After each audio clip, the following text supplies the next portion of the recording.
What's up everybody, it's your neighborhood supreme being, Sweet the God, and I don't know if you guys have played it yet, but Saber Interactive just dropped an update to World War Z. Horde Mode is officially here guys. You and 3 other friends can now band together to fight endless waves of zombies. In this video, I will cover my top 5 tips for surviving the Horde, so stay tuned. And if you're new to the channel, please hit that subscribe button and thunderclap that like button.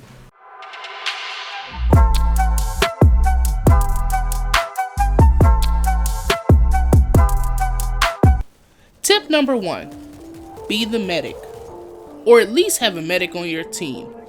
A medic will be crucial when it comes to keeping your team alive. If you are a medic, be sure you are at least leveled up to the point where you have the perk Fighting Chance. Fighting Chance allows you to use the stim pistol on a teammate who is pinned and get them to their feet. This is especially useful when your teammate is mobbed or picked up by a bull. You can stim them and give them a chance to get back into the fight. As you see on the screen, my entire team goes down. Somebody's picked up by a bull, somebody got mobbed. I don't even know what happened to the third person. But I use stim pistols that entire time to pick everybody up. So the medic is crucial to surviving the Horde. Tip number 2, every team needs balance. Now I know you have heard this before, every team needs balance, but what I mean by this is every team member needs to be of a different class to operate efficiently. Horde Mode requires your team to be good at everything. When my friends and I played, we had the following setup: Medic, Exterminator, Hellraiser, and Slasher. Now that's not to say that you have to have that exact setup, that you have to have a Medic, Exterminator, Hellraiser, and a Slasher. But I do recommend that you at least have a Medic and an Exterminator on your team.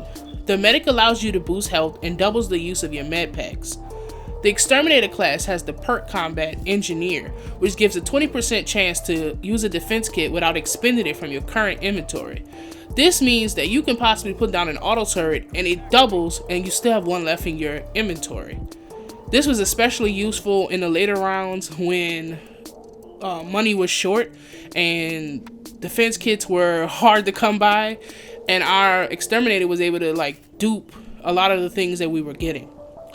The reason I say the Hellraiser class is extremely beneficial is because it can clear the hordes. When you're getting down into the later rounds, like past round 20, the hordes are relentless, okay?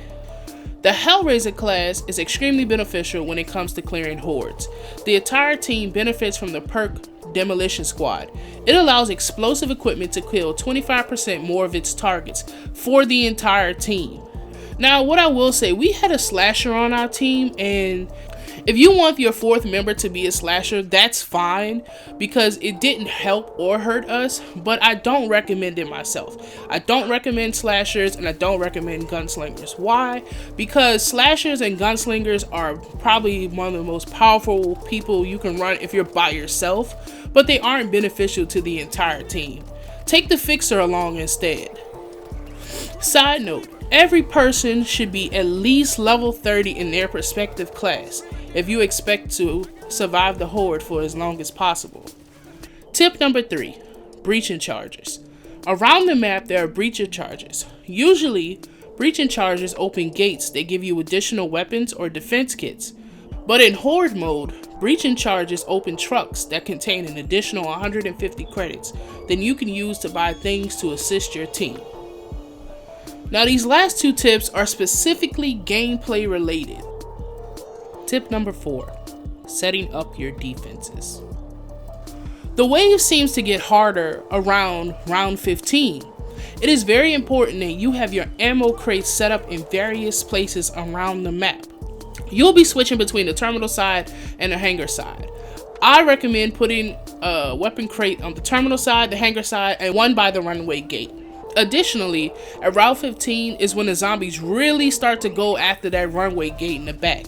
So having an area outside of the Runway Gate filled with auto turrets and electric fences are imperative to surviving in the later rounds. Side note, mortars can be beneficial during the late rounds because of the sheer amount of zombies that spawn on the map. I should note that if your team doesn't have good communication, the mortars can take them down as well with the zombies. So if you're going to use mortars, make sure that everybody is on the same page of when you're going to be firing those bad boys. Tip number 5.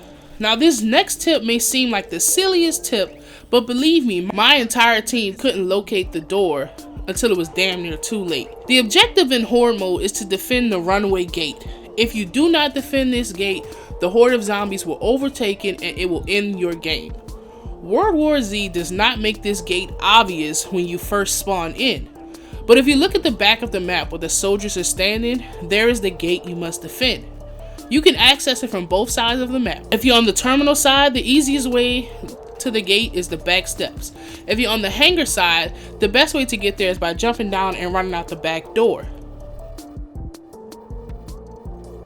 So there you have it, guys, my 5 tips for surviving the horde. If you have more tips, then please leave them down in the comment section. My friends and I got to round 34 before it was game over for us. Let me know how far you got. Thanks for watching. And remember, play the game. Don't let the game play you. Peace.